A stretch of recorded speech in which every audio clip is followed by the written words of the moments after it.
के भएको मौरी जस्तो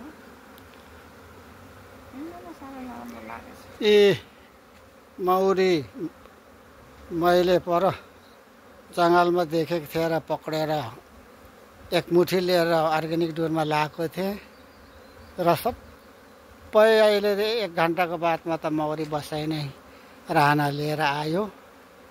यहाँ हेर्नु होला, एक पातीमा पनि बेसीको अन्दाज रहेछ र अहिले पुरै पस्दैछ। यहाँ हेर्नु होला, यी मौरीको जनसङ्ख्या 10 फ्रेममा पनि बेसी जस्तो छ। अहिले आएर चाहिँ यसरी पुरै बस्दैछ मौरीहरू।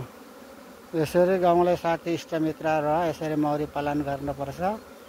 डुँड सफा राख्यो भने चाहिँ यसरी पक्रेर लाएपछि आफै खोजेर आउँदैछ।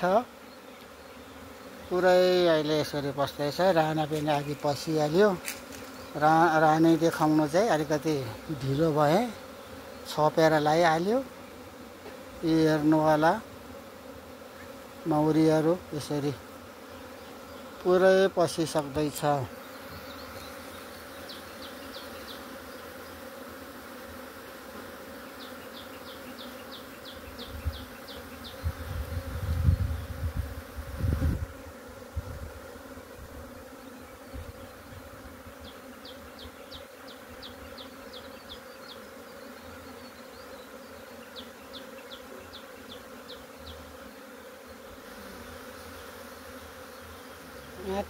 नाति पसिसक्दैछ मौरीहरू।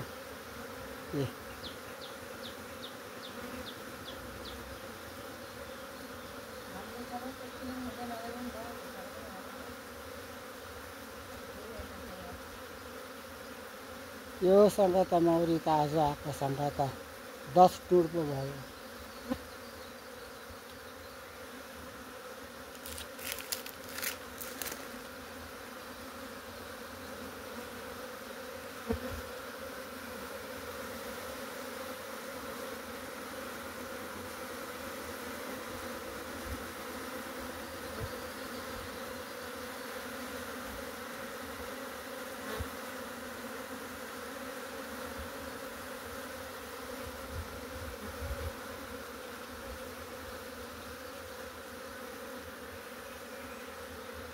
हेर्नुहोस् है साथीभाइहरू, मौरी पालन गर्ने इच्छुक छ भने यसरी आएर बस्छ।